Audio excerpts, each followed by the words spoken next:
AJ back at Wembley, looking to make it another world title. Tremendous run of form.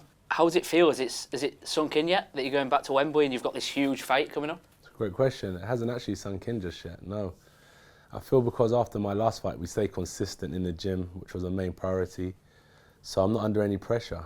So I feel like we're just, it's a natural progression. You're going back, and if you do win a world title at this stage in your career, how would you think that would compare to your first ever world title win? I always say I would always compare and look back when it's all said and done. At the minute, I'm just very chilled. Everything's a blessing, so I just get on with it. It's an opportunity to fight. It's going to be tough. It's nerve-wracking. But in terms of world titles, I'm just like, here today, gone tomorrow, on to the next. And then when it's all said and done, I'll be like, oh, I remember when I won that, and that was amazing, and that was amazing. But as for now, conqueror's mindset.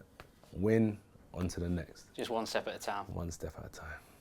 So we were talking about going back, looking back. I know there has been cries over the years for someone who started so successfully in your career like yourself. People have often said about the old AJ.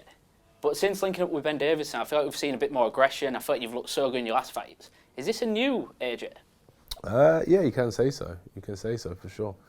Always developing, always learning. I do look back on my old fights as well.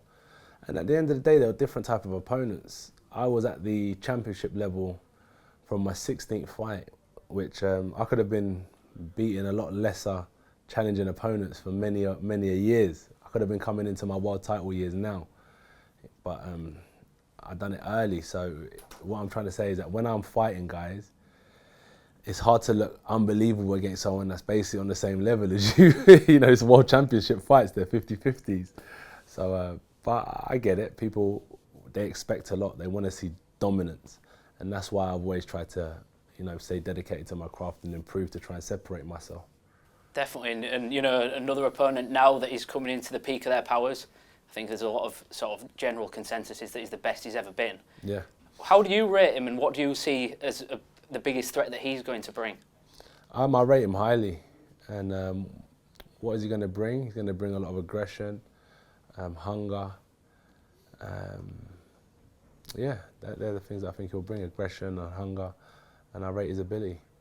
How would you rate yourself going in terms of being the favourite in this fight? Because in the press conference yesterday, Daniel did say he needs to become the King Slayer, automatically making you the king. Do you see yourself as a favourite going into this one? I'll walk in my power in the sense that I believe in myself. I have to walk as a king. I have to walk that way because everyone should in this life. One life, you should always be confident. Why not? So that's that. And then in terms of where he puts me, I'm not worried about it. He could put me here. He could put me here. All that matters is where I put myself. So I'm focusing on myself, and I am walking in my power, walking in my strength, and we'll see. We'll see how far that takes me on the night. Is that something that you've always done, or is that more of a mindset that you've developed as you've got?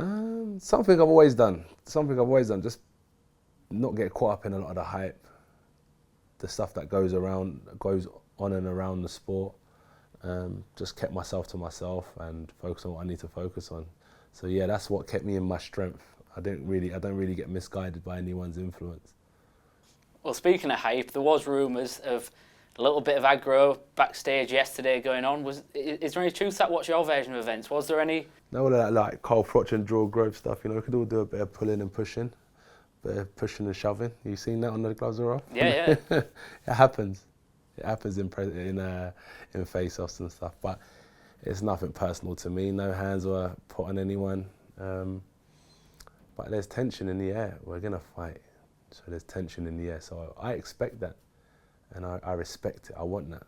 I respect it. Does that change your approach at all, just that little bit of tension? Do you feel like that's because it was very friendly? I think it was just celebrate that we're at Wembley, and then there is that reality of it's two fighters going in there for war. Always been that way. This is what I feel. People don't really get to understand what it's like to do our job. It's a very unique job. The glitz and the glam of it is very unique. But when you strip it down to the core of it, let's say you're going to get two men to stand up in the ring in front of people and we want you to fight for 47 minutes. A lot of people couldn't even fight for 2 minutes. Start the clock and try and fight for two. Try and throw punches for 2 minutes. We're going to do it for 47 minutes. So yeah, people couldn't really grasp where that takes us as people. But yeah, I'm straight warrior mindset the whole time. I'm not here to be friends with anyone.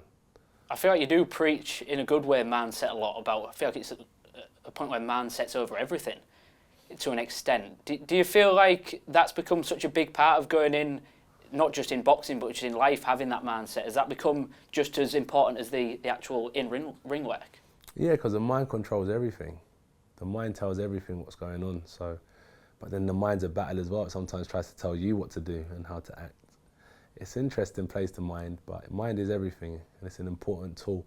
That one that you should really look after as well, more so than anything that you treasure materialistically. You should really look after your mind. Definitely. And going back to Daniel himself, obviously he's come off the back of 2 big wins, 2 that, back to back it was against Big Baby and then took on Hergovich. What were your views on that? I know you touched on the Hergovich fight that you expected Dubois to win. What was your thoughts? Did you get a chance to catch his fight in Saudi against Big Baby? I watched towards the end of it because I was just pulling up to get ready for my fight. What a fight. I was supposed to fight Big Baby. I had plans for him. And Dubois, he managed to keep him at bay. A big guy, someone who come forward the whole time. He stuck in there. It's a really good fight to watch, and Big Baby spoke a lot in it. So Dubois put a dummy in his mouth. Is that what you're hoping to do with Dubois if the trash talk does kick off? Just kind of handle it in there? Nah, it's good. We need it. The fans need it. We need it. He needs it. It's good for the sport. He's supposed to talk, and I'll give it back as well. Sort of what we're supposed to do as fighters. I back myself, he backs himself. But ultimately, we fight and we respect each other. That's it. Perfect. And with Riyadh season, I know you've been a big supporter, you've been vocal and travelled a lot for the Saudi cards, even when you're not on it. How does that mean for you, seeing that it's Saudis, the Saudi sort of events, bringing them to Wembley, but with that same huge sort of fanfare? How is that on a personal note for you, seeing something you've been involved with from the start with the Riyadh season, coming back to Wembley with that branding? I think it shows that the Saudis are listening to the demand of the people, which is quite a unique place to be. When you're in a position of power, it's kind of like, I do what I want. But no, there's like, okay, you know what? We've had a lot of fights in Saudi.